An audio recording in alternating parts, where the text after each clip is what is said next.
এই অনুষ্ঠানটি শ্রোতাদের জীবন গল্প ভিত্তিক অনুষ্ঠান। এই অনুষ্ঠানে শ্রোতারা স্বেচ্ছায় নিজেদের জীবনের গল্প বলেন। শ্রোতারা যা এখানে বলেন তা সরেজমিনে ইনভেস্টিগেটেড নয়, সুতরাং সেদিক থেকে বিশ্বাস অবিশ্বাস একান্তই আপনার নিজের। সম্পূর্ণ বিনোদনমূলক এই অনুষ্ঠানটি আমাদের ব্যক্তিজীবনে কখনো কখনো শিক্ষণীয় ভূমিকা রাখে। এই অনুষ্ঠানে যারা আসেন স্বেচ্ছায় অংশগ্রহণ করেন। এই অনুষ্ঠানে কনফেস করবার পরে কিংবা জীবন গল্প বলবার পরে তার ব্যক্তি ও সামাজিক জীবনে কোনো বিরূপ প্রভাব পড়লে সেটার জন্য রেডিও কর্তৃপক্ষ দায়ী নয়। আসসালামু আলাইকুম প্রিয় শ্রোতা, আপনারা শুনছেন জীবন গল্প। আমি আরজে কিবরিয়া আপনার সঙ্গে রয়েছি। এই বরাবরের মধ্যে যেটা হয় যে গেস্ট আমাদের এখানে আসেন তার সঙ্গে আমি গল্প করি কোনো প্রি ডিসকাশন ছাড়াই, এবং আজকেও ঠিক তাই হচ্ছে। ওনার সঙ্গে আমার হাই হ্যালোটুকু পর্যন্ত হয়নি। নামটা বলেন একটু আপনার। জি ভাই, আমার নাম আলামিন। আলামিন, বয়স কত আলামিন ভাই? আমার বয়স 28। 28 বছর। জন্ম জেলা? আমার জেলা কিশোরগঞ্জ। শুরু করেন, আমি শুনতেছি কি গল্প আপনার, ছোটবেলাটা একটু শুনি। আমাদের ফ্যামিলিটা একেবারে খুবই গরিব ছিল যখন আমরা ছোট ছিলাম। তো মানে গরিব ছিল। তো বাবা কি করতো আপনার? বাবা মাছের ব্যবসা করতো। মাছের ব্যবসা করতো। কয় ভাই বোন ছিলেন আপনার? আমরা 2 ভাই 1 বোন। 2 ভাই 1 বোন, হ্যাঁ বলেন। আমরা 2 ভাই 1 বোন। তো আপনি বড়? আমি বড়। আচ্ছা, আমি বড়, তারপরে আমার ভাই, তারপর আমার বোন। লেখাপড়া করার সুযোগ হয়েছে? লেখাপড়া 5 পর্যন্ত পড়ছি। 5 পর্যন্ত পড়েছেন, হ্যাঁ বলেন। তারপরে একদম আমি যখন ক্লাস 2-তে পড়ি তখন আমার ফ্যামিলিটা খুব মানে একদম গরিব ছিল। মানে চলতে খাইতে অনেক কষ্ট হইতো আর কি। তো আমি 8-9 বছর বয়স থেকে আমি ঢাকা চলে আসি। আচ্ছা, কি করতেন ঢাকায় এসে? ঢাকা এসে আমি গার্মেন্টসে চাকরি নিয়েছিলাম। তখন আমার বেতন ছিল আপনার 1150 টাকা। তো ওই জায়গায় 2-3 মাস চাকরি করার পরে তো আমি ওই জায়গা থেকে চেঞ্জ করে আমি একটা ওই যে বিদেশি মাছগুলো আছে না, যে অ্যাকোয়ারিয়ামের, ওই হ্যাচারিতে চাকরি নিছি। তো ওই জায়গায় বেশ কিছুদিন চাকরি করছি। চাকরি করার পরে ওই মালিকে ওইটা ছেড়ে দিচ্ছে। আচ্ছা, ছেড়ে দেওয়ার পরে আমি ওই তখন আমি মিরপুরে থাকতাম। তো ছেড়ে দেওয়ার পরে আমি ওই এয়ারপোর্টে আমার মামাই থাকতো, ওই আমার মামার কাছে চলে আসছি। আসার পরে মামা আমাকে একটা শোরুমে চাকরি দিছে। শোরুমে চাকরি দিছে, দেওয়ার পর ওই জায়গায় চাকরি করতেছি ওই জায়গায় থাকতেছি, খাইতেছি। তখন আপনার আমার এক পরিচিত লোক, মানে ও ফোনের ব্যবসা করতো, মানে কিস্তির মাধ্যমে ফোন দিত, সাপ্তাহিক কিস্তি বা মাসিক কিস্তি, দৈনিক কিস্তি এরকম। তো ওই ব্যবসাটা অনেক ভালো ছিল। তো ওই ব্যবসাটা ছেড়ে দেয়। তো ছেড়ে দেওয়ার আগে বলে, আলামিন তুই এটা তুই করতে পারস, তাহলে মোটামুটি ওই ইনকাম ভালো, তা ওইটা তুই করতে পারস। কি রকম ব্যবসা এটা? এটা ফোন, আপনার এই যে বাটন ফোন, টাচ ফোন, এগুলা আপনার ওই কিস্তির মাধ্যমে দেয়, দৈনিক কিস্তি, সাপ্তাহিক কিস্তি, মাসিক কিস্তি, এরকম ভাবে মার্কেটে বা হেঁটে হেঁটে চেল দেওয়া আর কি। আচ্ছা, ও আচ্ছা আচ্ছা, এই বাটন ফোন গ্লাস মানে কিস্তিতে সেল করতো? কিস্তিতে সেল করতো একেবারেই গরিব মানুষদের কাছে। তাহলে গরিব মানুষদের কাছে, যে কাছে চায়ের দোকানদার বা রিক্সাওয়ালা বা এদের কাছে কিস্তিতে কিনতো ফোন। কিস্তিতে। কত টাকা দাম হইতো এক একটা ফোনের এরকম? তখন আপনার তখন আমরা যেন ফোন বিক্রি করতাম 2500, 2000, 3000 বাটন ফোন এরকম দাম ছিল। কিস্তিতে এগুলো বিক্রি করতেন? কিস্তিতে বিক্রি করতাম। আচ্ছা আচ্ছা, ইন্টারেস্টিং। ওকে, তারপরে ও ব্যবসাটা ছেড়ে দেয়। তারপরে ওই ব্যবসার পরামর্শ সবকিছু আমাকে দেয়। তো আমার কাছে তখন এত টাকা পয়সা নাই। আমি জিজ্ঞাসা করলাম যে কত টাকার মতো লাগতে পারে। 2-3 লাখ টাকা হইলে তুই করতে পারবি। তো আমার কাছে এত টাকা পয়সা নাই। তারপরে আমি যারা শোরুমে জব করতাম, ওই জবটা আমার চলতেছে। তো একদিন ওই মালিকের সাথে আমি কথাগুলো শেয়ার করি যে এমন এমন সমস্যা, এখন এটা করতে পারলে অনেক কিছু। তো আমি সবগুলো খুলে বলি তাকে।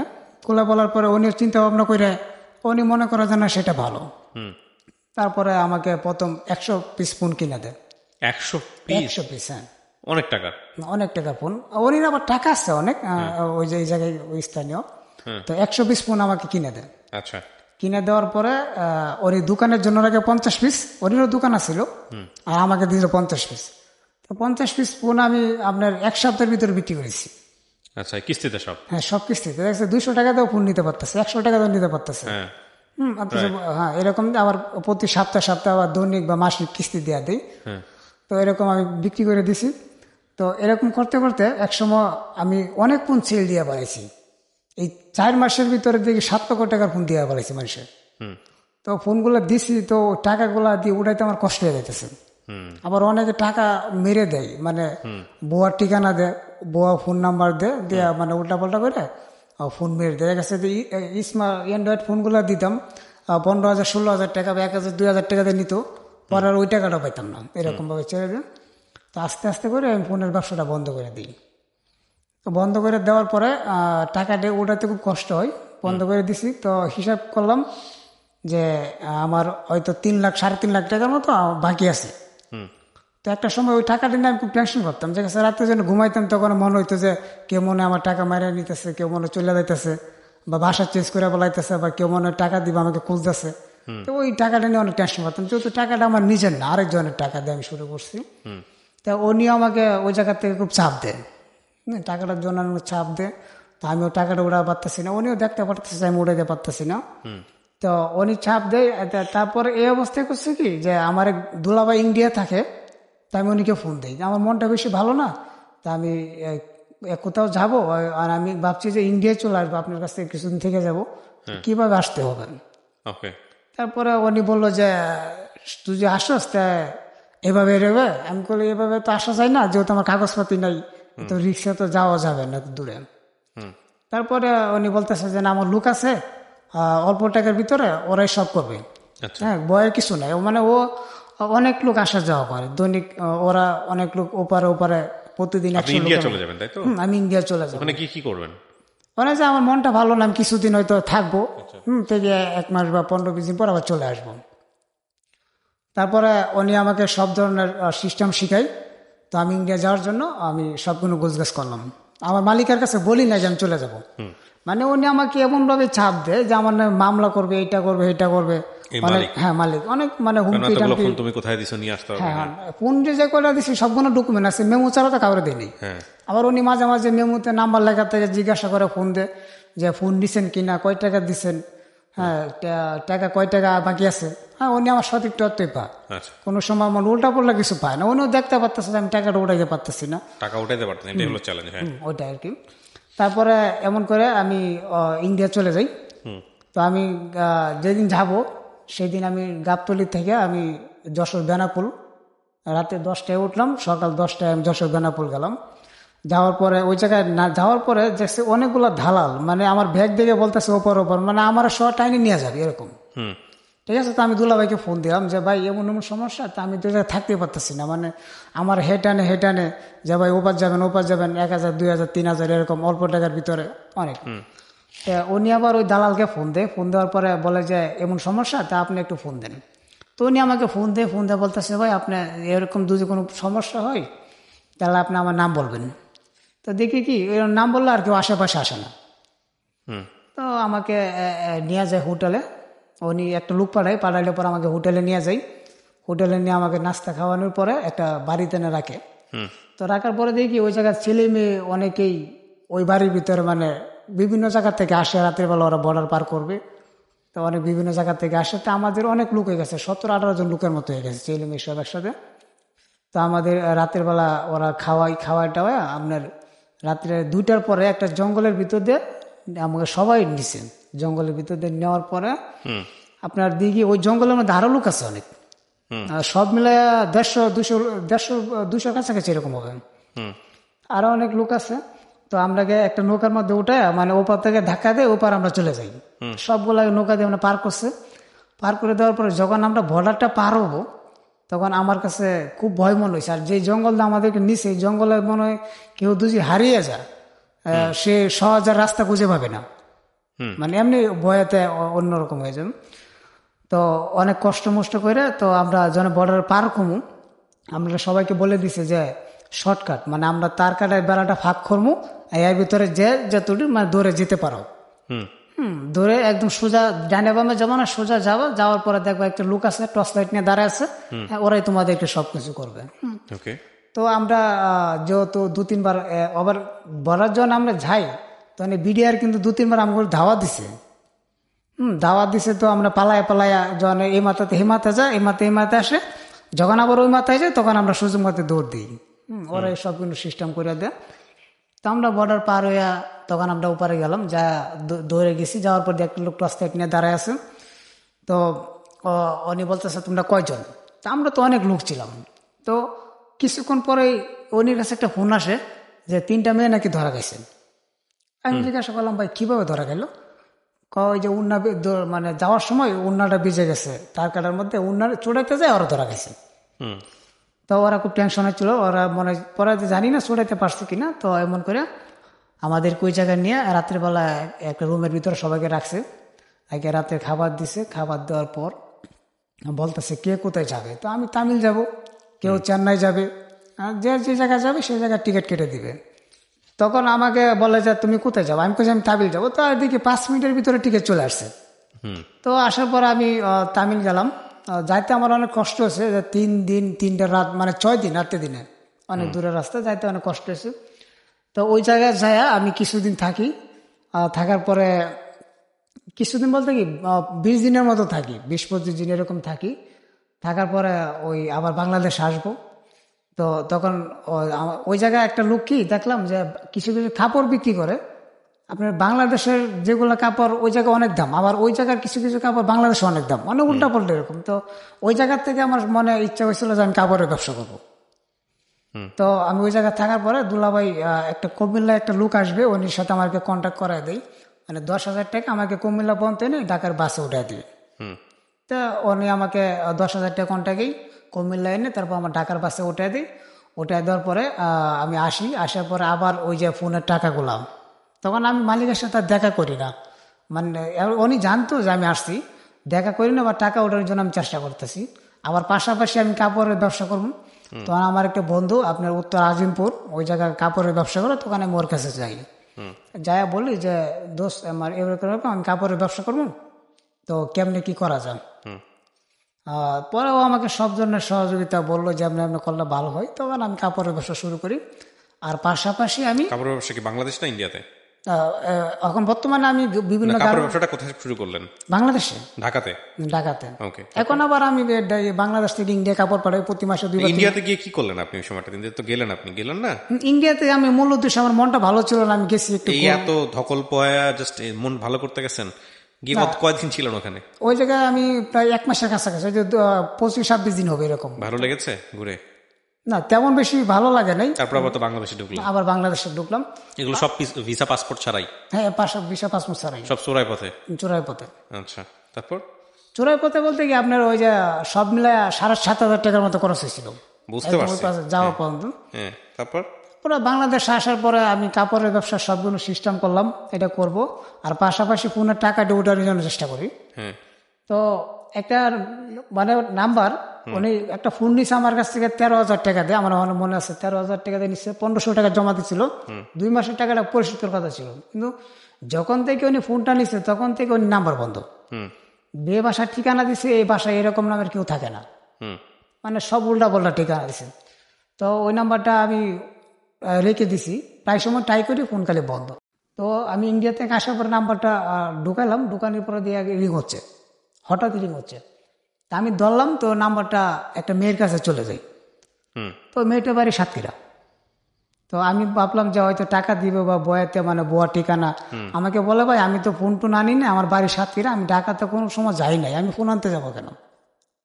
তো প্রায় সময় আমি ফোন কেটে দেওয়া, প্রায় সময় ওকে মাঝে মাঝে ফোন দিতাম, বুঝছি কি যদি স্বীকার করে বা এরকম না দিলে তো কিছু করার নাই, তো ফোন দিতাম।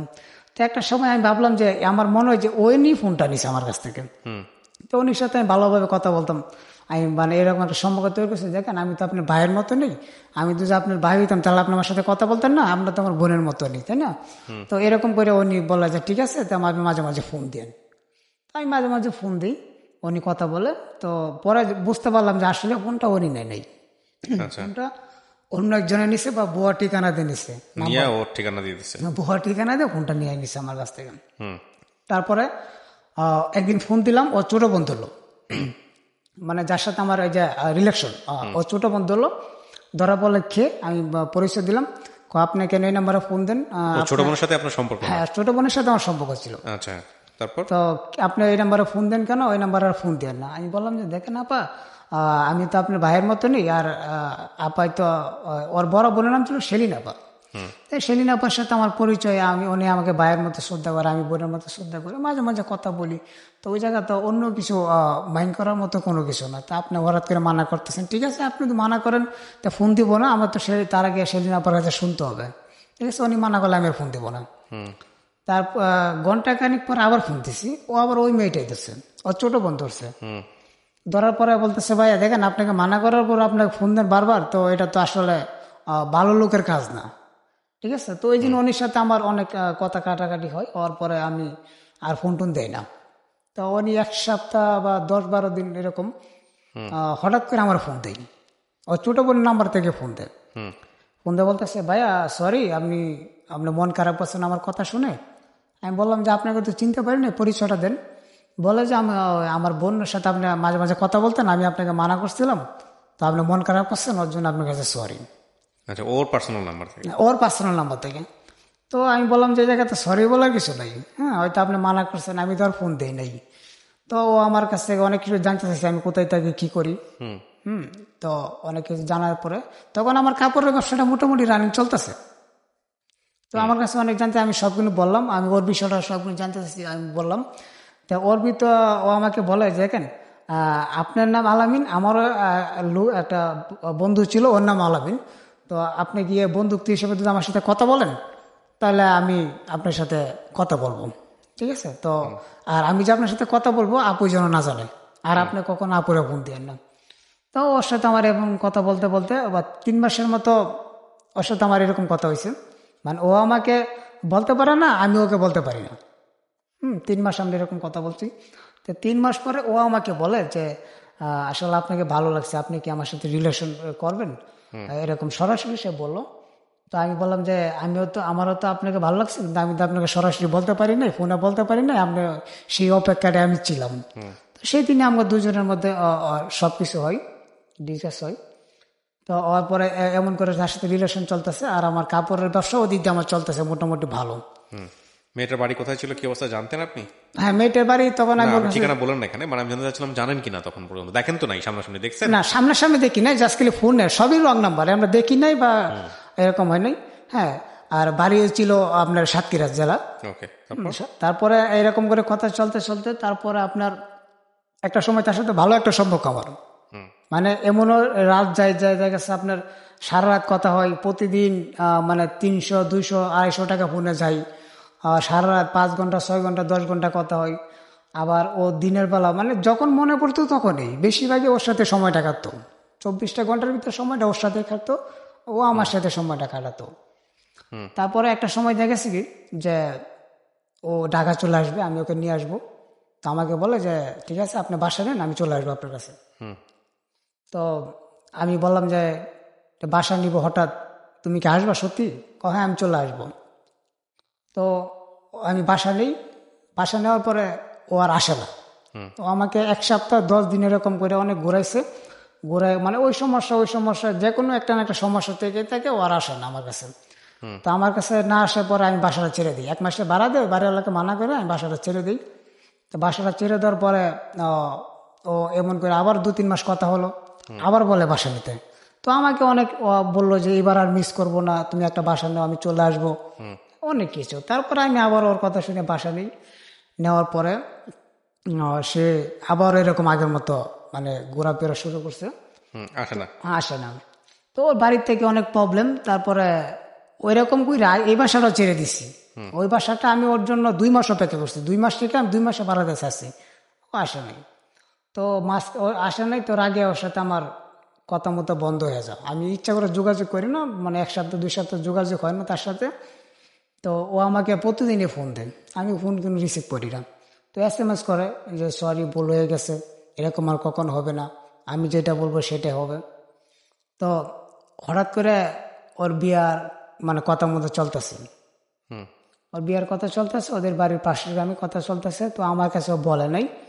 তো যখন মানে সব কিছু ঠিকঠাক হয়ে যাইতেছে, তখন আমাকে বলে যে এরকম এরকম সমস্যা, আমার তো বিয়া কথা মতো চলতেছে, হয়তো এই জায়গায় হয়ে যাবে, এখন আমি কি করব। আমি বললাম যে ঠিক আছে, তাহলে তুমি এখন কি করবা, তাহলে তুমি আমাকে ঠিকানা দাও, আমি আসি, আর নয়তো তুমি চলে আসো, আমি রুম নেই। তখন ও বলতেছে ঠিক আছে, তাহলে আপনি এসে আমাকে নিয়ে যান। ঠিক আছে। তো মানে এবার যে আমাকে কথা দিল যে 100% সে আমরা চলে আসবে, ওই জায়গায় বিয়ে করবে না। তো আমি সে আবারও একটা রুম নিলাম, ঠিক আছে, এবারে আসবে সে, আমি বড় একটা ফ্ল্যাট নিলাম, আবার একটা, এটা কিন্তু আমার 3 নাম্বার রুম নেওয়া তার জন্য।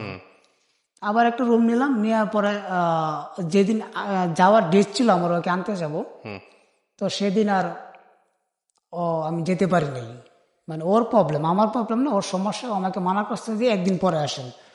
তো একদিন পরে সেদিনও যাওয়া হল না। এমন করে 4-5 দিন চলে গেছে। তে হঠাৎ শুনলাম তার নাকি বিয়ে হয়ে গেছে, আচ্ছা। কিন্তু আমি জানি না। তো ওই বিয়ে হওয়ার পরে না সরি, বিয়ের যেদিন বিয়ে হবে সেই দিনেই হ্যাঁ আমি অন্যজনের কাছ থেকে খবর নিতে পারলাম যে তার বিয়ে হয়ে গেছে। তো তখন আমার কাছে খুব খারাপ লাগছিল। তখন আমি মানে আমার কাছে এমনই মনে হয়েছিল যে আমি কি করলাম, মানে আমার এত কষ্ট, মানে আমার খাওয়া দাওয়া, মানে সেদিন আমি হাত কাটছি, মানে আমার নিজের বুক কাটছি, মানে এরকম একটা পর্যায়ে, মানে আমার কোনো কিছু তখনও মেয়েটাকে দেখেন নাই আপনি? না, তখনও দেখি নাই। আচ্ছা, তারপর? তখনও দেখি নাই। তারপরে অনেক কিছু করার পরে মানে আমার কোনো কিছু ভালো লাগে না। আমি মানে এটা করে পাগলামি করি, বাসায় সব কিছু ভেঙে ফেলাই। তারপরে ওর বিয়ে হয়ে যায়। ওর বিয়ে হওয়ার পরে তখন তো ওর সাথে আমার প্রায় 1-1.5 মাস কোনো যোগাযোগ ছিল না। তারপরে আবার ওর বিয়ে হওয়ার পরে আবার তার সাথে নতুন করে পরিচয় আমার। পরিচয় হওয়ার পরে তো সে আবার আগের মতো, মানে আমি যেটা বলবো সেটা হ্যান। তো আমি ওকে বোঝাই, দেখো মানুষের তো ভুল হয়েছে, যা হয়েছে হয়েছে, তাহলে তুমি যেহেতু বিয়ে হয়ে গেছে তুমি ওই জায়গায় থাকো, ওই জায়গায় সংসার করো, ঠিক আছে? তোমার দুজন আমার ভালো লাগে, তুমি মাঝে মাঝে ফোন দিও, ঠিক আছে? ফোন দিয়ে কথা বলো।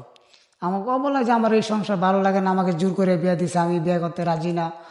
তাই বললাম যে তোমাকে জোর করে কিভাবে বিয়ে দিছে, তুমি যদি কবুল না বলো তাহলে তো বিয়ে হয় না।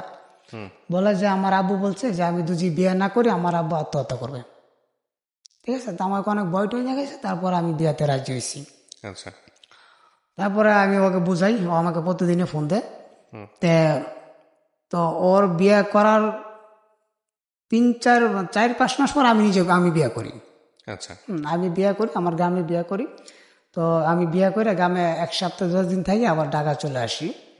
তো ঢাকা চলে আসি, তো ও একটা সময় আমি যখন বিয়ে করে ঢাকা চলে আসি তখন ও মানে আবার আগের মতো আমাকে ছাড়া বাঁচবে না, হ্যান করে তেন করে। তো ও একদিন ইঁদুরের বিষ খাইছে আমার জন্য। এটা আপনাকে বলছে, আপনি নিজের চোখে দেখেন নাই আর কি? না, পরে আমি প্রমাণ নিতে পারছি আর সত্যি খাইছে। আচ্ছা। পরে খোঁজখবর নিয়ে দিয়ে খাইছে। তা আমাকে ছাড়া বাঁচবে না, পাগলামি করবে, এই করবে। মাঝে মাঝে আমাকে হুমকি দিয়ে আমি যদি মারা যাই এটার জন্য আপনি দায়ী হবেন, ঠিক আছে? তো আমাদের সম্পর্কটা না ওদের ফ্যামিলিতে সবাই জানতো, সবাই জানতো। তো মানে অনেকে, কেউ আর চাইছিল না যে সেটা, যেহেতু ও বিয়ে হয়েছে, আমি বিয়ে করছি, কেউ আর চায় না যেরকমটা হোক। তা আমি তো ওর প্রতি আগের থেকে দুর্বল ছিলাম, তা ও আমার প্রতি অনেক দুর্বল ছিল। তে এমন করে করে সংসার চলে। তে ও আমাকে দিনের বেলা ফোন দিত। ও দিনের বেলা যখনই ফোন দিত আমাকে, তখন আমি কথা বলতাম না, কারণ ওই সময় আমার দোকানে খুব কাস্টমার থাকে বা অনেক চাপের ভিতরে থাকি লোকজনের, তখন আমি কথা বলতে পারতাম। প্রতিদিন রাতে কথা বলতো তার সাথে আমার। তখন ও আমাকে রাত্রেবেলা ফোন দেওয়ার পরে ও মানে গলায় ধরে দিবে, এই মুহূর্তে যদি তুমি রাজি নাও তাহলে আমার গলায় ধরে দিব। কি চাচ্ছে মেয়েটা? মেয়েটা চাচ্ছে যে ও সবগুলো ত্যাগ করে, হাজবেন্ড, ওর আত্মীয় স্বজন, বাবা মা সবগুলো ত্যাগ করে। হ্যাঁ, তখন হাজবেন্ড আসছে। ওর হাজবেন্ড তখন ঢাকা থাকে, ও গ্রামে থাকে। তো এরকম মানে আমার কাছে মনে হয় যে ও একজন ব্ল্যাকমেলের মতো, যে আমাকে এরকম মানে গলায় ধরে দিবে, আজকে মারা যাবে, আমি তো রাজি না হই, ঠিক আছে? আমি তো ওইদিকে বিয়ে করে ফেলাইছি। আর বিয়ে করার পরেও আমি তো তার প্রতি আমার আলাদাভাবে একটা মন ছিলই, সেরকম। তো একটা সময় মানে আবার আগের মতো তার সাথে, তখন আপনি মেয়েটাকে দেখেন নাই? না, তখনও দেখি নাই। হ্যাঁ, তারপর আমি বললাম যে ঠিক আছে, তাহলে তুমি এক কাজ করো, তুমিও তো আমাকে দেখো না, আমিও তো দেখি নাই, তাহলে এটা কিভাবে হয়? তুমি তো আমাকে পছন্দ নাও হতে পারে না, এতদিন সংসার করছো, আমাকে এতদিন কিছু বলো না, এখন আবার বলতেছো, এতদিন রিলেশন করার পরে এখন আবার তুমি এই কথা বলতেছো। আমি কই দেখো, এতদিন ছিল অন্যরকম, এখন হয়ে গেছে আরেক রকম, যেহেতু তুমি বিয়ে করছো, আমি বিয়ে করছি। ঠিক আছে, আপনি ছবি পাঠান ইমোতে। তখন আমি ইমোতে ছবি পাঠাই, ও আমাকে দেখে পছন্দ করে। ও দেখে পছন্দ করে, আমি বললাম যে ঠিক আছে তুমি ছবি দাও। তারপরে ও আমাকে ছবি দেয়, আমারও দেখে পছন্দ হয়। তাহলে আগের থেকে ভালো লাগা, বা ছবি দেখে ও পছন্দ হয়েছে, আমার পছন্দ হয়েছে, তখন সম্পর্কটা গভীর হয়ে যায়। গভীর হওয়ার পরে বা কন্টিনিউর কথা চলে, সবগুলো চলে। তো ও আমাকে বলতেছে যে আপনি আমার হাজবেন্ডের সাথে কথা বলবেন। আমি কেন? আপনি আমার হাজবেন্ডের সাথে কথা বলে, আমার বিরুদ্ধে কথা বলে আমাকে ফেসলা করবেন, যে ও যেন আমাকে ছেড়ে দেয়, ও যেন আমাকে নিয়ে সংসার না করে। আমি বললাম যে সেটা তো আমি পারবো না, তো এই যে তোমার যদি আরো কেউ থেকে থেকে পরিচিত ওদেরকে দিয়ে কথা বলো। তো আমার ওর হাজবেন্ডের নাম্বার দেই, নাম্বার দেওয়ার পরে মানে তখন আপনিও চাচ্ছিলেন যে মেয়েটা আসুক? না, আমিও চাচ্ছিলাম, মানে আমি চাচ্ছিলাম না যে ওর হাজবেন্ডের সাথে আমি কথা বলি। হ্যাঁ, কিন্তু ওকে চাচ্ছিলেন না? হ্যাঁ, ওকে চাচ্ছিলাম। ও আমাকে চাচ্ছে, আমি ওকে চাচ্ছি। তো ওর হাজবেন্ডের নাম্বার দিয়ে আমি ফোন দিই না, নাম্বারটা আমি ফোনে সেভ করে রেখে দিই। তো দেওয়ার পরে তো একদিন তার সাথে মানে তখন সম্পর্কটা আরো গভীর হয়, যত দিন যায় তত গভীর হয়। মানে ও আমাকে ছাড়া বাঁচে না, মানে দুজে আমার ফোন কোনো সময় ওয়েটিং থাকে। ও আমাকে একটা কথা বারবার প্রশ্ন করে যে ফোন কেন ওয়েটিং, কার সাথে কথা বলছো। ঠিক আছে, মানে দিনে রাতে যখনই মনে হয়, মানে বেশিরভাগ 24টা ঘন্টার ভিতর বেশি সময়টা ওর সাথে আমার কাটতো বা ও আমার সাথে কাটাতো। তো একটা সময় এক আছে এরকম সম্পর্ক হয়, মানে তখন ওর সাথে একটা ঝগড়া হয় আমার। ঝগড়া হওয়ার পরে মানে আমার কাছে এতটা খারাপ লাগে, তো আমি আমার আবার পাগলামি শুরু করে দিই, হাত কাটি করি, বাসায় সবগুলো ভেঙে চুরে পালাই। ঠিক আছে, তো যেদিন ঝগড়া হয় তো সেদিন আমার বউ গ্রামের থেকে ঢাকা আসে। ঢাকা আসার পরে উনি দেখে আমার মন খারাপ, তো আমাকে জিজ্ঞাসা করে কি হয়েছে। আমি বললাম যে না তেমন কিছু না, একটু শরীরটা ভালো না। তো এমনভাবে ঝগড়া হচ্ছে ওনার সাথে, মানে আমি সিদ্ধান্ত নিচ্ছি যে আমি সুইসাইড করবো। আপনি? আমি আপনি ওদিকে চিন্তা করতেছেন সুইসাইড করবেন, হ্যাঁ সুইসাইড। সেও চিন্তা করতেছে সুইসাইড করবে। আচ্ছা, সে তো একবার সুইসাইড করার সিদ্ধান্ত নিচ্ছে বা ওই জায়গাতে ফিরে আসছে, বা আমিও এই সিদ্ধান্ত নিছি। এই যে আপনি যেগুলো করতেছেন আপনার ওয়াইফ টের পায় না? না, আমার ওয়াইফ আগে জানতো না। হ্যাঁ, যেদিন থেকে সুইসাইড করবো সেদিন রাতে জানছে। কিভাবে জানলো? রাতে কিভাবে জানলো, তো রাতে 2টা বাজে। 2টা বাজে আমি 1টার দিকে বাসায় গেলাম। বাসায় যে আমি হাত মুখ দিয়ে ফ্রেশ হয়ে খাওয়া দাওয়া করলাম। খাওয়া দাওয়া করার পরে আমি মানে তখন আমার মাথায় উল্টা পাল্টা কাজ করছিল যে আমি আর পৃথিবী থাকবো না, যেহেতু ওরেই পাবো না। হ্যাঁ, এখন আমি মানে আমার মাথায় তখন কোনো কিছু কাজ করছিল না, কি করবো। তখন আমি আগের থেকে ওই যে ডিসেল তারা ছিল, ওইটা আমি আগের থেকে আমি রুমের পাশেই পড়েছিল, ওইটা আমি উঠায় রাখছি বারান্দায়। তো আমি ওইটাতে সুইসাইড করবো। ওই দিন রাত্রে আমি 1টার দিকে বাসায় যাই। আমি হাত মুখ দিয়ে ফ্রেশ হয়ে খাওয়া দাওয়া করি। খাওয়া দাওয়া করার পরে যখন 2টা বাজে আমি বারান্দায় বসে ওকে ফোন দিব। তো ফোন দিব বলতে ও আমার সাথে কথা বলবে না, আর আমি তো ওর সাথে পাগল, ও আমার সাথে কথা বলতে চাই না। হঠাৎ কি জানি হইলো বা কথাকার ভিতরে রাগারাগি ঝগড়া, তো আমার আর কোনো কিছু ভালো লাগে না। তো আমি একে ফোন দেওয়ার উদ্দেশ্য ছিল যে আমি ওর কাছে হয়তো ভুল করছি বা ওর কাছে ক্ষমা চাবো, বা যেন সে ক্ষমা করে দেয়, আমি মানে এরকম সুইসাইড করবো, এরকম মানে বলার জন্য ফোন দিছি। তা আমি যখন ডিশের তারটা আমি যখন প্যানের মধ্যে পেঁচাই, তো প্যানের মধ্যে পেঁচানোর সাথে ওই ডিশের তারটা আবার প্যানের ফাঁকার লোকে একটু বাড়ি খাই একটু আওয়াজ আসার পরে তো আমার ওয়াইফ তখন জাগনায় ছিল। তো ও প্রথম বুঝতে পারে নাই, যখন একটু আওয়াজ পাইছে তখন এসে মানে এই হঠাৎ করে লাইট জ্বালায় তখন আমাকে, আমার তো রুমটা 2টা, হঠাৎ করে লাইট জ্বালাইছে, তো ওই লাইটের আলোটা ওই রুমে টাচ খাইছে। তো আমি ওকে দেখে মানে আমি একটু দূরে সরে গেলাম। তো আমাকে এই অবস্থায় পাইছে যে প্যানের যার উপরে বাঁধছি, হ্যাঁ উপরে ঝুলাইছি, তো আমার পরনে ছিল একটা শর্ট প্যান্ট আর একটা সেন্টু গেঞ্জি, গরমের দিন ছিল।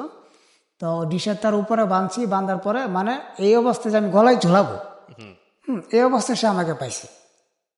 এই অবস্থা পাওয়ার পরে তো সে একটা চিৎকার দিছে, চিৎকার দেওয়ার পর আশেপাশে বাড়াইটি আবার লোকজন, আমাদের বাড়িওয়ালা যে সবাই চলে আসছে। আসার পরে কি হয়েছে এরকম সম্পর্ক, তখন আর কি আমার ফ্যামিলিগতভাবে সবাই বিষয়টা জানতে পারছে যে আমি এটা তখন আমি সবগুলো শেয়ার করি। আর তখন ওই মেয়ের নাম্বারে ফোন দেয়, ফোন দিলে পরে ওই মেয়েও কথা বলে যে ও স্বীকার করছে। ঠিক আছে, তো এটা আপাতত এরকম ভাবে কিছুদিন বন্ধ ছিল। বন্ধ থাকার পরে আবার ও আমাকে ফোন দেয়। তখন আপনার বাড়িতে কি হলো যে আপনার সবাই যখন জেনে গেল বিষয়টা? না, তখন আমি বউয়ের কাছে বলি স্বীকার করলাম যে দেখো যা হয়েছে, আমি তো এরকম আর করবো না, তুমি বাড়িতে কাউকে জানাবো না। ঠিক আছে, তখনও সে বাড়িতে কাউকে জানায় নাই, তখন আমার কথা রাখছে। বাড়িতে যে একদম লাস্ট পর্যায়ে তখন বাড়িতে কাউকে বলে নাই। তো বললো আমাকে যে তুমি যে সুইসাইড করতে লইছো, তুমি যে হাত কাটছো, তো ওই মেয়ের জন্য হাত কাটছো। তা আমি আমার একটা কি যে যাই কিছু হইতো না হইতো আমি বউয়ের কাছে সত্য কথা বলে দিতাম, মানে কোনো কথা লুকোচুরি করতাম না। তো আমি বলছি যে হ্যাঁ ওর জন্য হাত কাটছি। তখন ওর সাথে 4-5 দিন যোগাযোগ বন্ধ থাকে। 4-5 দিন যোগাযোগ বন্ধ থাকার পরে আবার মানে লাস্ট পর্যায়ে ও আমাকে সিদ্ধান্ত নেয় যে আবার সে আমার কাছে আসবে। আমি কোনোভাবে তাকে বিশ্বাস করি না সে যা আসবে। আর আমি তার প্রতি বিশ্বাস না করলে তার প্রতি আমি এতটা দুর্বল ছিলাম যে সে যখন যেটা বলতো আমি সেটাই করতাম। মানে সে যদি আমাকে বলতো যে এই জায়গায় বসে থাকতাম, আমি বসে থাকতাম। সে যখন যেটা বলতো আমি তার প্রতি এতটা দুর্বল ছিলাম। তো আমাকে একটা ডেট দিছে যে জানুয়ারির 1 তারিখে সে আমার কাছে আসবে, কখনো মিস করবে না। আর যদি সে না আসে তাহলে আমার ইচ্ছা যা খুশি তা করি, ঠিক আছে? সে আর কোনোদিন ফোন দিবে না। তো সে অনেক কিছু যে আল্লাহকে সাক্ষী রেখে বলছে আমি মিস করবো না, ও আমার বাবার কসম, এরকম অনেক কিছু বলছে। তখন আমি কইছি ঠিক আছে আমি তোকে চাই, তাহলে শেষবারের মতো আমি একটু বিশ্বাস করে দেখি ও আসে কিনা। তখন আমার যে বউ আছে আমি তার প্রতিও কোনো খেয়াল নাই যে ওর প্রতি আমি এতটা ব্যর্থ হয়ে গেছি, ঠিক আছে? তো আমার বউ তো বেশিরভাগ গ্রামে থাকে, ঢাকা কম থাকে, ঠিক আছে? তখন ও আমাকে বলা যে রূপ নেন। তখন আমি একটা রুম নিছি। রুম নেওয়ার পর 4 নাম্বার রুম এটা আমার, এটা আমার 4 নাম্বার রুম। তো এমন করে করে ওর পিছে আমার ওই যে 2.5 বছর 3 বছর আমার মিনিমাম 2 লক্ষ 2.5 লক্ষ টাকার মতো আমার মানে এর পিছে ইনভেস্ট করি আর এরকম, ঠিক আছে? তা আবার রুম নিছি। তো রুম নেওয়ার পরে সে 2-3টা ডেট দিল, ঘুরাইলো, তা আসে নাই। তো আসে নাই। না, তারপরে আবার আসছে, এই ডেটে আসছে, মানে 2-3 দিন ঘুরে আসছে আর কি আমার। তো ও বলতেছে যে আমার হাজব্যান্ড আমাকে ডিভোর্স দিবে, তাহলে কি ডিভোর্স দিয়েই চলে আসবো নাকি তার আগে চলে আসবো? তো ও আবার আমার কাছে যেদিন আসবে তার 2 মাস আগের থেকে ওর শ্বশুর বাড়িতে চায় না। তো ওরা বলে যে ওর হাজব্যান্ডটা ভালো না, ওর শ্বশুর শাশুড়ি ভালো না, ওদের ফ্যামিলিতে সিদ্ধান্ত নিচ্ছে ওর কাছে আর দিবে না, ওদের কাছ থেকে নিয়ে আসবে। তো নিয়ে আসবে, তো আমার কাছে দিবে তাও বলে না, ওদের কাছ থেকে নিয়ে আসবে ওকে। তো আমি বললাম যে ঠিক আছে, তুমি যদি আমার কাছে আসো, ডিভোর্স দিলে তো ঢাকা থেকে দেওয়া যায়, তাহলে তুমি চলে আসো, যেহেতু রুম নিলাম, তুমি ডেট দেওয়া, এর আগে কতগুলো ডেট দিছ, তুমি কি চাও যে আমি আবার আগের মতো উল্টা পাল্টা শুরু করি? ঠিক আছে? তখন ও বলে না, আগের মতো তুমি কিছু করো না, আমি চলে আসবো। ঠিক আছে, কবে আসবা? ঠিক আছে, তুমি জানুয়ারির 1 তারিখে আসো, আসে আমার নিয়ে যাবো। তখন ওই ডেটটা দেয় আমাকে আর 1 সপ্তাহ আগে। মানে 1 সপ্তাহ সময় নিছে। আমি বললাম যে ঠিক আছে, তুমি 1 সপ্তাহ সময় নেওয়ার ভিতরে তুমি সব কিছু গোছগাছ করো। তো আমাকে 1 সপ্তাহ সময় নিছে। তো 1 সপ্তাহ সময় নিয়ে ও আমাকে জানুয়ারি 1 তারিখে আমি সাতক্ষীরা যাই। তো আমি আবদুল্লাপুর থেকে গাড়ি তুটি, আমি সাতক্ষীরা গেছি। আপনার ফজরের আজান দিছে, তখন আমি সাতক্ষীরায় নামছি। নামে ওকে ফোন দিছি, এর মধ্যে গাড়ির মধ্যে কথা হয়েছে। তো সাতক্ষীরা যায় ফোন দিছি, ও বলে যে ঠিক আছে, এখন তো এত সকালে বের হওয়া যাবে না, তাহলে তুমি একটু ওয়েট করো, আমি বেরিয়ে তোমাকে ফোন দিব। তো আমি সাতক্ষীরা ওই জায়গা ফজর আজানের সময় নামছি। নামার পর আমি ওই জায়গা সকাল 9টা পর্যন্ত বসে রয়েছি। ও বল আসতেছি, এই তো আর বেশিক্ষণ লাগবে না, এরকম এরকম আমাকে ঘোরাচ্ছে। তখন আমি ওই জায়গায় অনেকক্ষণ বসে রয়েছিলাম, 9টা 9:30 বাজে। তখন তখন আমাকে বলতেছে যে দেখো তুমি একটু সামনের দিকে আগে আসো। তা আমি তো বললাম যে আমি দেখো, আমি তো ওদিকে কখনো যাই না, এত রাস্তাঘাট আমি চিনি না, তা কিভাবে আসবো তুমি আমাকে বলে দাও। ওই জায়গা থেকে বাসে উঠো, বাসে উঠে বলো যে পারুলিয়া যাবো। পারুলিয়া যাবো, তাহলে তুমি পারুলিয়া বাজার আসো, আসলে আমি ওই জায়গায় আসতেছি। তো আমি পারুলিয়ায় গেলাম, যাওয়ার পরে ওই জায়গায় আধা ঘন্টা ওয়েট করলাম। ওয়েট করার পরে কিছুক্ষণ পরে আসছে। এই আমাদের প্রথম দেখা। কয় বছর পরে? 3 বছর পর। 3 বছর পরে এই প্রথম দেখা। তো পারুলিয়া আমি গেছি, তারপর আসছে। আসার পর আমি বললাম যে কেমন আছো? ও বলে ভালো আছি। তো আমার মুখের দিকে তাই একটা হাসি দিছে। তাই আমি বললাম দেখো, ওই জায়গা তো সময় নষ্ট করা যাবে না, হয়তো তোমাদের বাড়ির আশেপাশে কেউ দেখে পেলে হয়তো সমস্যা হতে পারে, চলো আমরা গাড়িতে উঠে পড়ি ডাইরেক্ট। তো পারুলিয়া আনিফ কাউন্টার ছিল, তো আমি কাউন্টারে যোগাযোগ করলাম যে গাড়ি কখন আসে। তো উনি বলে 10টায়। তো 10টা বাজতে বেশিক্ষণ সময় নেই, হয়তো 10 মিনিট বা 20 মিনিট, আধা ঘন্টা বসে থাকলে গাড়ি চলে আসবে। হ্যাঁ, মানে 10টা টাইম দিচ্ছে, তো গাড়ি আসতে একটু লেট হয় এরকম। তা আমরা আধা ঘন্টার মতো বসেছিলাম। তো গাড়ি আসার পর আমরা ঢাকাতে চলে আসি। তো গাড়িতে উঠে আমি মনে মনে ভাবলাম যে আমি দুজনে বাড়িতে ফোন না দিই, তাহলে ওরা তো সবাই মনে করবে যে আমার সাথে চলে আসছে, কারণ সবাই তো জানে আমাদের সম্পর্ক না। তখন আমি গাড়িতে উঠে ওদের ফ্যামিলিতে ফোন দিই। ওদের ফ্যামিলির সবার সাথে যোগাযোগ ছিল আপনার? হ্যাঁ, যোগাযোগ সবার সাথে ছিল। ওকে যখন গাড়িতে নিয়ে আসছি, গাড়িতে বসে সবার সাথে যোগাযোগ করছি। আমি বললাম যে আপনার কোনো টেনশন করেন না, দেখেন ও তো আমার কাছে চলে আসছে বা আমি ওকে নিয়ে আসছি, হ্যাঁ, তাহলে ওরা টেনশন করেন না, আমাদের জন্য দোয়া করেন। আমাকে বলে যে ওর কাকি বলতেছে যে আলামিন তুমি এভাবে কেন নিয়ে গেছো, আমাদের না বললা, আমরা তো কোনো সময় মানা করি নাই। আমি বললাম যে আপনার তো 3 বছর এতদিন কিছু কর নাই, এখন সে চলে আসছে, এখন আপনারা অনেক কিছু বলতেছেন। এটা তুমি একদম ঠিক করো নাই। বাবা তোমার এইরকম আমাদের মান সম্মান আছে, অনেক কিছু বলার পরে ওকে তুমি নিও না, ওকে গাড়িতে নামায় দাও, কোথায় আসছো বলো, আমি আসি। তো আমি তো ওকে নামায় দেওয়ার জন্য তো আর যাই নাই, বা ও নামে যাওয়ার জন্য তার বাড়ি থেকে চলে আসে নাই। তো এমন করে আমরা যখন যশোর আসলাম, যশোর আসার পরে দেখি মানে অনেক ফোন আসে, ওর দুলাভাই, ভাই, পতো বোন, খালাতো বোন, চাচি, ফুপি, মানে অনেক, এত আত্মীয় স্বজন তখন আমি জানতাম না এত কিছু। তো ওই একটা ফোন আসে, একই কথা বলে সবাই। তখন ও বলে যে ওর কাছে দেন, আমি একটু কথা বলবো। তখন আমি বললাম যে ঠিক আছে কথা বলেন। তো ও কথা বলে, ও বলে আমি আর বাড়িতে যাবো না, আমি আসছি। তো ও দুলাভাই একজন ডাকাতি থাকে ওর। তো ও নিয়ে আমাকে ফোন দিয়েছে, বলে যে আলামিন ভাই যা কিছু হয়েছে আমি সব দায়িত্ব আমি নিছি, আপনি কোনো টেনশন করেন না, আমি সব ম্যানেজ করবো। ঠিক আছে, আপনি কোনো ভয় পান না, আমি সব ম্যানেজ করবো। তো আমি বললাম যে ভাই ম্যানেজ করবেন ঠিক আছে, এখন তাইলে কি করেন, আপনি কি চান? আপনি আমার বাসায় সরাসরি নিয়ে আসেন।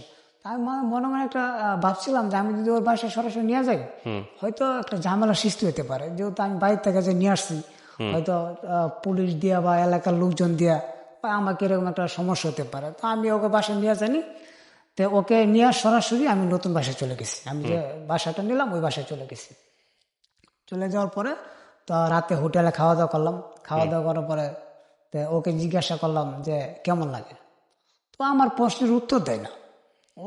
ওই যে বিভিন্ন জায়গা থেকে ফোন আসে, ওর সাথে কথা বলে, বলার পরে ওর মনটাই গেছে অন্যরকম নষ্ট হয়ে। ঠিক আছে, অনেকে বলে দেখ তোর হাজবেন্ডকে ডিভোর্স দিস নাই। হ্যাঁ, ডিভোর্স দিয়ে যাইতে তো একটা কথা ছিল, কিন্তু ডিভোর্স না দিয়ে তুই চলে গেছিস।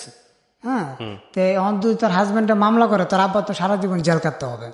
ঠিক আছে, তোর ফ্যামিলির কি অবস্থা হবে? তখন তোর কাছে ভালো লাগবে এমন কথা শুনে, আর মনটা গেছে ভাঙে। তখন আর সে আমার সাথে কথা বলে না। মানে আমি জিজ্ঞাসা করি যে কি মন খারাপ কেন, হ্যান তেন, তখন কথা বলে। তো রাতে হোটেল থেকে বিরিয়ানি খাইছি, খাওয়ার পরেও বাসায় আবার বিরিয়ানি নিয়ে আসছি 2 প্যাকেট এক্সট্রা ভাবে।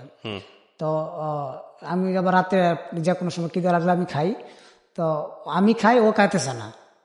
তা আমি বুঝতে পারছি যে ওর মনটা একটু অন্যরকম হয়ে গেছে আমার কাছে আসার পরে। তারপরে ও বলে যে ঠিক আছে তোমার ফোনটা দাও। আমি ফোনটা দিলাম, ও দুলাভাইকে ফোন দিল। ফোন দিয়ে বলে দুলাভাই আমাকে আইসা নিয়ে জানা, আপনার সাথে কথা না বলি। আমার সাথে কথা না বলি। ঠিক আছে দুলাভাই আপনাকে আইসা নিয়ে যান। তো ওই ফোনটা নিয়ে বারিন্দায় গেছে, আমি তো সেটা জানি না। তো আমি আবার কি, ও যার সাথে কথা বলতো আমি আবার ওটু রেকর্ড করে রাখতাম। তো ওটা ও বারিন্দায় নিয়ে কথা বলছে, দুলাভাই আইসা নিয়ে যান। আর বলে যে দুলাভাই বলছে কোন জায়গা, ঠিকানা কোন জায়গা বল। বলে যে আমি তো চিনি না। ঠিক আছে আপনার সকালে ফোন দেন, আমি ঠিকানা বলে দিব। তো ফোনটা এনে আমার কাছে দিল। তখন আমি ভয়েস রেকর্ডটা চালু করলাম, চালু করে দিই সে কথা বলছে, দুলাভাই আইসা আমাকে নিয়ে যান। তখন তো আমার মাথা মতায় কিছু কাজ করছিল না, যে তুমি আসলাই কেন, চলেই যাবা কেন, আর তোমার এই এত কিছু মানুষের কষ্ট দেওয়া দিলাই কেন, আমার তুমি বাসায় কেন নেওয়া, এত কিছু করার তো তোমার দরকার ছিল না। তোমার দুজন আমাকে পছন্দ না হতো, তুমি আমাকে পারুলিয়ে বলতে পারতা, আমি আবার ঢাকা চলে আসতাম। তাহলে তুমি এতগুলো মানুষকে কষ্ট দিলা, আসলা, আবার চলে যাবা, এটা আবার কিরকম? আমার আব্বুর নামে 2 জনে মামলা করে, তাহলে আমার আব্বুর সমস্যা হবে। আমি তোমাকে কথা দিচ্ছি, তোমাকে কোনোদিন বলবো না, আমি যাবো, যাই আমার হাজব্যান্ডকে ডিভোর্স দিয়ে তারপর আমি চলে আসবো। তখন আমি চিন্তা করলাম যে না, এভাবে তো দেওয়া যাবে না। পরে তুমি আবার সাথে আবার ওরা আমার সাথে পল্টে নিতে পারে যে আপনারা আমার মেয়েদেরকে নিছেন, কি করছেন, কোথায় রাখছেন, কি আমি তো খুঁজে পাই না। তখন তো আমি সমস্যায় পড়ে যাব। তখন আমার এলাকাতে এক মামা হয়, আমি তার সাথে যোগাযোগ করি যে মামা এরকম এরকম সমস্যা, আমি তো একটা ভুল করে পালাইছি, এটা কি করা যায়? কি হয়েছে? পরে আমি তাকে খুলে বললাম। ও বলে ঠিক আছে তুই আমার কাছে চা, আমি দেখতেছি কি করা যায়। পরে আমি মামার কাছে ওকে নিয়ে গেলাম। তো মামা জিজ্ঞাসা করলো যে তুমি কি, ও কি জোর করে তোমাকে নিয়ে আসছে না তুমি কি এমনি আসছো? তো বলে না, আমাকে জোর করে আনা না, আমি এমনি ওখানে চলে আসছি। তো এখন চলে আসছে, যাবা কেন? ঠিক আছে, তখন বলে যে আমি আবার আসবো, আমি যাবো না, আবার আসবো, বাড়িতে একটা সমস্যা আছে। ঠিক আছে, তো তুমি চলে যাবা, তো তোমাকে তো জোর করে রাখা যাবে না। তো আমাকে বলে যে তুই একটা 300 টাকার স্ট্যাম্প নিয়ে, মুসলাকে নিয়ে রাখবে। তো বলে যে তুই 300 টাকার একটা স্ট্যাম্প নিয়ে, স্ট্যাম্প নিয়ে তারপরে ও লিখিত পাবে, ওকে দুলাভাই আসলে ওকে ওর দিয়ে দে। ঠিক আছে, পরেরটা দেখা যাবে। তো আমি 300 টাকার একটা স্ট্যাম্প ওকে সাথে করে নিয়ে যে আনি। আনার পরে স্ট্যাম্পের সব লিখিত হয়। তারপরে দুলাভাই আসে, গাড়ি নিয়ে আসে। তারপরে আমরা 4 জন বসে কথা মতো বলে স্ট্যাম্পের সিগনেচার দিয়ে তারপর দুলাভাই ওকে নিয়ে যাও। তো নিয়ে যাওয়ার সময় আমি অনেক কান্না করছি। ও যখন প্রাইভেট কার উঠে, গাড়িতে উঠে যখন, তখন আমি গাড়ির পিছে পিছে আমি অনেকটা হেঁটে গেছি। গাড়ির সাথে তো আর হেঁটে পারা যায় না, আমি অনেক গাড়ির পিছে পিছে অনেকক্ষণ গেছি। বা এরকম আমার কাছে মনে হয়েছে যে আমার মাথায় একটা আসমান মেঘে পড়ছে, এরকম আমার কাছে এতটা কষ্ট লাগছে। আর যখন ওর সাথে প্রথম দেখা হয়েছে, যখন 2 জন একসাথে গাড়ি তুলছি, তখন আমার কাছে মনে হয়েছে যে আমি যা চাইছিলাম আমার দুনিয়ার সবকিছু আমি পাইছি। আমার যাওয়ার সময় ঠিক একই মনে হয়েছে যে আমার দুনিয়ায় কিছুই নেই, আমার সবকিছু চলে গেছে মানে একেবারে। আর ওই যে যাইতেছে, আমার কেমন যেন মনে হয়েছে যে তাকে আমি কোনোদিন আর পাবো না, এরকম মনে হয়েছিল। তো আমি আবার ওই যে এই যে বাসা যে নিলাম, তো ওই বাসা ভাড়াটা ছিল 12,000 টাকা, আর আমি অলরেডি 40,000 টাকা ফার্নিচারও কিনছিলাম আমি ওই জায়গা, ঠিক আছে। তো ও আমাকে একটা আশা দিল, ও দুলাভাই বললো যে ঠিক আছে ভাই, আপনি কোনো টেনশন করেন না, ওর হাজবেন্ডকে আগে ডিভোর্সটা দেখ, তারপর আমরা সব কোনো করতেছি। তো ও আমি জানুয়ারি 1 তারিখে গেছি, 2 তারিখ ওকে নিয়ে আসি। তো ও 3 তারিখে চলে যা, মানে একটা রাত ছিল নতুন বাস, 3 তারিখে চলে যা। তো যাওয়ার পরে তার সাথে আমার আর কোনো যোগাযোগ হয় না, আমি অনেক যোগাযোগ করার চেষ্টা করি, কোনো যোগাযোগ হয় না। তাই আমি খোঁজখবর নেই যে ও রুম থেকে বের হয় না, বাড়ি থেকে বের হয় না, ও এরকমভাবে আছে। হ্যাঁ, তখন আমার মাথায় আমি তখন মানে আমি বুঝতে পারছি যে ও আর কখন আসবে না। তার মানে ওর জন্য আমার এখন যে আমি যে বিয়ে করলাম, আমার বউ তো অলরেডি সবই বিষয় জানিয়ে গেছে। তাহলে এখন আমি ওদিক দিয়ে কী করবো, ওদিক দিয়ে কী করবো, তখন তো আমি এটা হারালাম ওটা হারালাম, মানে তখন আমার মাথায় কিছু কাজ করছিল না যে আমি কি করলাম। যে আমি মনে করলাম যে আমি বড় ধরনের একটা ভুল করে বলাইছি, আমার কাছে এরকম মনে হইতেছে। তখন ও যোগাযোগ করে কোনো পাই না ওকে, তো অনেক যোগাযোগ চেষ্টা করে পাই না। তো আপনার বউয়ের কি অবস্থা দেখে? তখন আমার বউর অবস্থা তখন এরকম মাঝে মাঝে চলতেছে যে সে আমার সংসার করবে না, আচ্ছা, আমার সংসার কিন্তু করবে আপনার না। এদিকে কোনো খেয়াল নাই, আপনার খেয়াল হচ্ছে না, সব আমার girlfriend। সবকিছু ওর দিকে, আমার ওদিকে খেয়াল নাই। ও আমার সংসার করবে না, হ্যাঁ এমনকি এরকম করবে না। তারপরে সংসার করবেই না, আমাদের বাড়িতে যায় না, আমাদের সাথে কথা বলে না, আমি ফোন দিলে ধরে না, বা ও আমাকে ফোন দেয় না, বেশিরভাগ ফোন বন্ধ থাকে। আশেপাশে খোঁজখবর নিয়ে দেখি সে আমার সংসার করবে না। তো আমি ওর সাথে কোনো যোগাযোগ করতে পারতেছি না। তারপরে হঠাৎ করে খবর পেলাম যে সে নারায়ণগঞ্জ চলে আসছে, ওর দুলাভাই থাকে এই জায়গায়, সে নারায়ণগঞ্জ চলে আসছে। তো নারায়ণগঞ্জ চলে আসছে আমি জানি না, আমি কিছুদিন পরে জানতে পারলাম। তো হঠাৎ নারায়ণগঞ্জ চলে আসছে এই কথা শুনে আমি তো জানি যে ওর বাসাটা ওদের হচ্ছে নারায়ণগঞ্জ সাইনবোর্ড। তো আমি ওই জায়গার থেকে সাইনবোর্ড আমি 10-12 দিন এমনি গেছি, গিয়ে সারাদিন করছি ওরা একটা নজর দেখার জন্য। আমি জানি যে এত বড় শহরে তো ওকে খুঁজে পাবো না, হয়তো যদি রাস্তায় কখনো দেখা হয়ে পড়ে। আমি 10-12 দিন যা ঘুরছি। তো আমি মনে হয় একটা সিদ্ধান্ত নিয়েছিলাম যে ওই জায়গায় একটা বাসা নিব আমি, ঠিক আছে। ওই জায়গায় আমি 2-3 মাস থাকবো, কোনোদিন ওর সাথে আমার দেখা হয়, আমি একটা কথা জিজ্ঞাসা করবো যে আমি কি এমন অপরাধ করছিলাম, কি ভুল করছিলাম যে আমাকে এত বড় ধোকা দিল। তো এমনি করে আমি নারায়ণগঞ্জ যাই, ওকে পাই না, যোগাযোগ করার চেষ্টা করি, যোগাযোগ করতে পারি না। তো হঠাৎ করে একটা নাম্বার ফোন আসে আমার, আসার পর আমাকে বলে যে আপনার নাম আলামিন। আমি হ্যাঁ আমার নাম আলামিন। আপনি কি ওকে চিনেন? আমি হ্যাঁ চিনি। কতদিনের রিলেশন আপনার? আমি বললাম যে 3 বছর। আপনার ওর ডানে বামে কোনো ব্যাকগ্রাউন্ড জানেন? আমি কই না। তো ওই লোকটা অনেক মহিলা ছিল, ও কি ওই পরিচয় দেয় না। তখন ওখানে আমার কাছে অনেক কথা শেয়ার করছে যে ও আমার সাথে রিলেশন করার আগে সে নাকি আরেকটা রিলেশন করছে। ওই ছেলেটাকে 1 বছর রিলেশন করছে, আর ওর সাথে অনেক টাইম পাস করছে। হ্যাঁ, ওরাও নাকি আমার মতো এরকম ভাবে ঘুরাইছে। তারপরে ওই ছেলেটার সাথে রিলেশন বাদ দিয়ে তারপরে আমার সাথে ওর রিলেশন হলো। আমার সাথে 3 বছর থাকা অবস্থা ওর বিয়ে হইলো। বিয়ের আগেও যেরকম ছিল, পরেও আমার সাথে রিলেশন আছিল। হ্যাঁ, ওই সংসারটা করে নাই, ঠিক আছে। তারপরে আমাকেও সে অনেক ধোঁকা দিছে, অনেক কিছু মিথ্যা অপবাদ দিয়ে আমার আশা ভরসা দিয়ে সে আমার কাছ থেকে চলে গেছে। আমি মনে মনে সেটা ভাবছি তখন। তখন ওই জানে ওই মেয়েটা আমাকে বলতেছে যে ভাইয়া আপনাকে একটা কথা বলি, আমি আপনার বোনের মতো। ও তো ওই ছেলের সাথে ওর অনেক সম্পর্ক, ওর শারীরিক সম্পর্ক হয়েছে এরকম। যাই হোক, তো ও বলে যে এমনি অনেক টাইম পাস করতো বা অনেক জায়গায় যাই হোক, যেত আপনি ঘুরতে। বিভিন্ন রকমের রিপোর্ট পেয়েছেন, হ্যাঁ, তারপর কি অনেক। হলো? আমি আপনি কি মেয়েটাকে পেলেন শেষ পর্যন্ত? না, আমি পেলাম না। আচ্ছা, তারপর পেলাম না। তারপরে আর কথাই হলো না আপনার ওর সঙ্গে? খুঁজেই পেলেন না ওকে? না, খুঁজেই পেলাম না। তারপরে আমি ওর বড় দুলাভাইকে ফোন দিই, দুলাভাই এরকম এরকম। ওর বড় দুলাভাইয়ের সাথে আমার কোন দিনের কথা হইতো, মানে ওই ছিল মানে খোঁজখবর আনা নেওয়া বা সব কোনো তথ্য দেওয়া, ওর বড় দুলাভাইয়ের মাধ্যমে সবকিছু আমরা শেয়ার করতাম আর কি, যে খোঁজখবর পাইতাম। তো বলে যে আলামিন আসলে এটা হয়েছিল, তো আমরা সেটা মেনে নেই। মেনে নেই তো এলাকার মেম্বার চাপের নালিশ করে ওদেরকে বাদ দিছে, মেনে নেই। তারপরে দেখো এখন আবার তোমার নতুন করে কি হলো? আমি বলি না, আমার কিছু হয় না, তো এমনি হঠাৎ মনে পড়লো, তো আপনার কথাটা জিজ্ঞাসা করবো, তাই আমি ওখানে বললাম আর কি।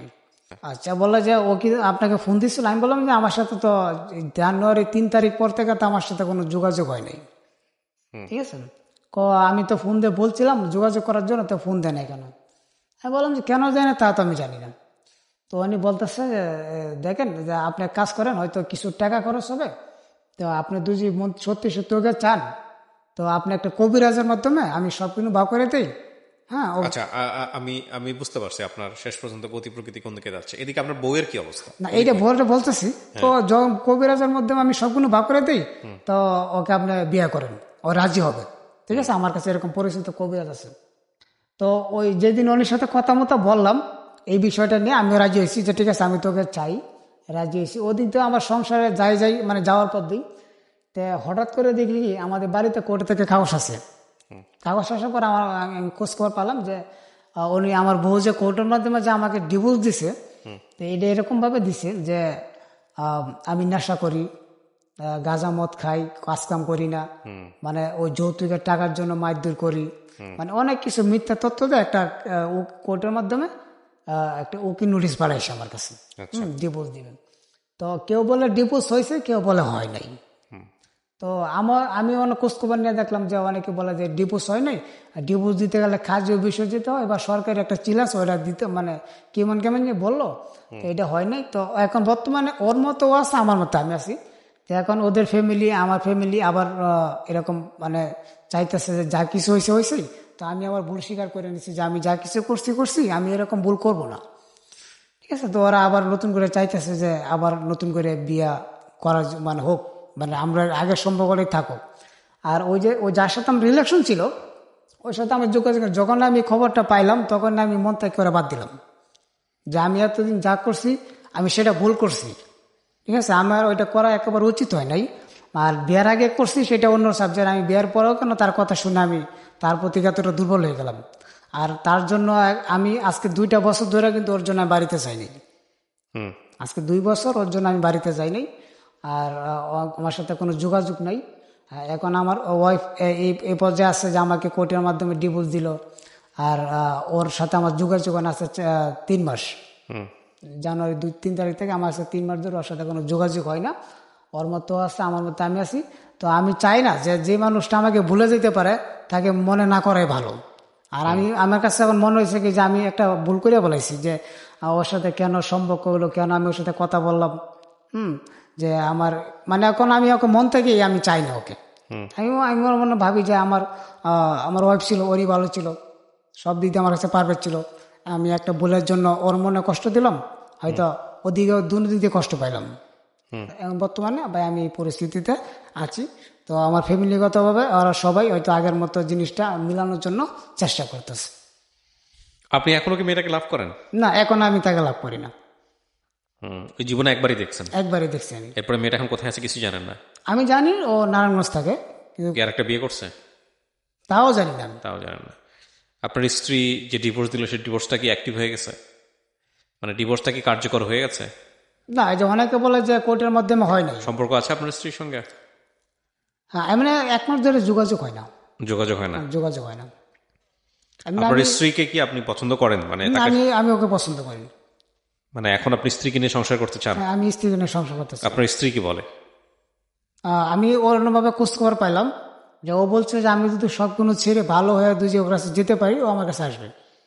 আচ্ছা, কেন বললেন রেডিওতে আপনি এই গল্পটা আজকে? বলার উদ্দেশ্য ছিল ভাই যে আমি আগে বুঝতে পারি নাই যে মানে এরকম আমার একটা পর্যায়ে যাবে। ঠিক আছে, আমি খুব ইন্টারেস্টিং একটা গল্প, খুব ভালো একটা গল্প, আমি বলবো লাস্টে কথা, আপনি বলেন। হ্যাঁ, তারপর বুঝতে পারেন নাই? না, আমি বুঝতে পারি না যে ওর সাথে রিলেশন করলে যে আমার শেষ পর্যায়ে যে আমার এরকম পর্যায়ে যাব, আমার সব কিছু হারাতে হবে বা আমার সমাজের কাছে কালারিং হতে হবে, আমার ফ্যামিলির কাছে, সবার কাছে, লাস্ট পর্যায়ে আমার ফ্যামিলির সংসারটাও চলে যায় অবস্থা এরকম। তো আমি সেটা বুঝতে পারি নাই। আর আমি এখন মনে করি যে আমি আমার মতো যেন এরকম ভুল আর কেউ না করে, যে বিয়ের আগে মানুষের যাই কিছু কথা বলুক বা যাই করুক, যে বিয়ের পরের জন্য কেউ আর এই ভুলটা না করে যে বউ ঘরে অনেক সেফ বেঁচে গেছেন আল্লাহর রহমতে, যে আপনার বাচ্চা কাচ্চা হয় নাই, তাহলে অবস্থা আরো খারাপ হতো। আমি এই গল্পের শেষের দিকে এসে একটা কথা বলি প্রিয় দর্শক এবং শ্রোতা, ওনার ক্ষেত্রে যে ঘটনাটা ঘটেছে এটা অনেকের ক্ষেত্রেই ঘটে। দূর আলাপনি বা ডিস্টেন্স রিলেশনশিপ, মানে দূর সম্পর্ক যেটাকে আমরা বলি, ডিস্টেন্স রিলেশনশিপ কিন্তু খুব ডেঞ্জারাস, কারণ এটা খুব পাওয়ারফুলি অ্যাক্ট করে। মিসিং ব্যাপারটা নর্মালি একটা মানুষকে যখন আপনি সামনে থেকে দেখবেন, তার প্রতি যে এক ধরনের মিসিং থাকে সেটা কয়েকশো গুণ বেশি হয় যখন ওই মানুষটা ডিস্টেন্সে থাকে। এবং এটা খুব ডেঞ্জারাস টাইপের লাভ হয়, ডেঞ্জারাস টাইপের এফেকশন হয়। এবং সেই এফেকশনে থাকা অবস্থায় যদি আপনি অন্য একটা সম্পর্কে জড়িয়ে যান যেখানে আপনার মন কাজ করে না, যেখানে আপনার শুধুমাত্র দায়বদ্ধতা, যেটা আলটিমেটলি ওনার ক্ষেত্রে হয়েছে যে ওয়াইফ মানে উনি বিয়ে শাদী করে ফেলে, এবং তারপরে যেটা হয় যে বারবার ওনার দিকে ছুটে যাওয়া বা উনিও এনার দিকে আসা। তো এই বিষয়গুলার শুরু হওয়াটা আসলে শুধু একটা কথাই বলার আছে যে এগুলো আসলে এন্ড অফ দ্য ডেতে এগুলো রেজাল্ট খুব ভালো না, খুবই ভালো না। এবং আপনাকে যেটা চিন্তা করতে হবে যে সেটা হলো যে আপনি এই ধরনের রিফ্লেকশন থেকে বাইরে আসতে পেরেছেন কিনা। প্রথম কথা হচ্ছে যদি আপনি না আসতে পারেন তাহলে আপনি অন্য একটা সম্পর্কে জড়াবেন না, এটা হচ্ছে প্রথম কথা। আর ওই সম্পর্কে যদি আপনি থাকেন তাহলে থাকা অবস্থায় আপনাকে চিন্তা করতে হবে যে আপনি কোনো কিছু অ্যাক্ট করছেন কিনা যেটা আপনার জন্য ডেঞ্জারাস। এই দুটো জিনিস অবশ্যই মেনে চলা উচিত, নইলে এই সম্পর্ক সবসময় ক্ষতিকর। এই ডিস্টেন্স রিলেশনশিপে যে ইমোশন কাজ করে সেটা খুব এক্সট্রিম, এবং এখানে যে খারাপটা হয় সেটাও খুব এক্সট্রিম। আমি আবারও বলছি, ডিস্টেন্স রিলেশনশিপে থাকলে, এটা আমার গল্প শোনার অভিজ্ঞতা থেকে বলতে পারি, যে আপনাকে ওই রিলেশনশিপে ডিস্যাটিসফাইড বা ওই রিলেশনশিপ কাজ করবে না এটা জেনে আপনি অন্য একটা রিলেশনশিপে সুইচ করতে চান বা চাচ্ছেন, এটা আপনার মনের চাওয়া ঠিক আছে, কিন্তু মন থেকে এই রিলেশনশিপটাকে আপনি মুছে ফেলতে পেরেছেন কিনা। যদি না পারেন তাহলে আপনি সুইচ করবেন না, প্রথম কথা হচ্ছে এটা। আর দ্বিতীয়ত হলো যে সম্পর্কের মধ্যে আছেন সেই সম্পর্ক আপনার কতটুকু খারাপ করছে কতটুকু ভালো করছে সেটা চিন্তা করে ওই সম্পর্কটা নিয়ে ভবিষ্যৎকে চিন্তা করাটাই উচিত।